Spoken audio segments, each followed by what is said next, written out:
Alright, boys and girls, sorry for the late video, but this is your homework, and it's basically a review of today's lesson because tomorrow will be review for your unit exam, which is all about transformation. So that's why this is going to be a review homework, but nonetheless it's still going to be good because it's going to review today's lesson. Alright, so let's take a look at this. It says determine the line of reflection that maps the figure onto itself. This mapping the figure into itself, it's basically think about this as what line is what's the folded line, right? Think about like origami when you're folding paper. Where is the line located where you can fold this and it'll look exactly as itself because it could be folded in half. And for this is really easy, right? Because it's a W, and the only way that you can fold it is one way, and that's going to be vertical, right? And so this vertical line, and let me draw it right here, is right here. And I drew it in purple, and so it's up to you to figure out what's the equation of this line. I'll tell you it's 1, 2, 3, 4, 5. Okay, so 5 spaces that way. What would the equation of this line be? That's it. Okay, this part right here. So this is where, like, it gets a little bit complicated because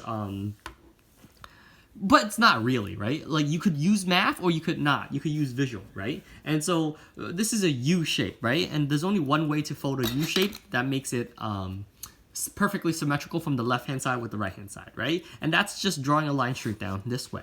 And so that's the key idea. But in order for you to really do that, you really need the midpoint first, right? You need to find where the middle of this line is. Now, mathematically, you could find this coordinate, which is 1, 0, and then this coordinate, which is 1, 2, 3, negative 3, comma 1, 2, 3, 4, right? And then you can find the what's the midpoint here? This is going to be 1 plus negative 3 divided by 2. That's negative 1, and then 0 plus 4 is 4 divided by 2 is 2, and then there you have it, negative 1, comma 2. Or you could literally just eyeball it and take a look. Oh yeah, this is the line that's going to cut it in half, right? And you ask yourself, like,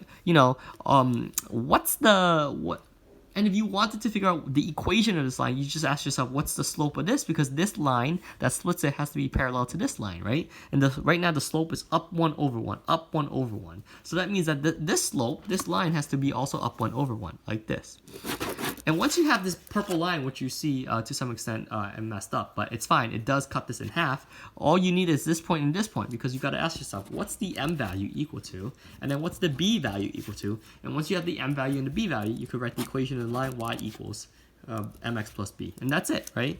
And that's how, so this one you can do, will be 2, 3, 4, and 5. Okay, and then the rest you're gonna have to do on your own.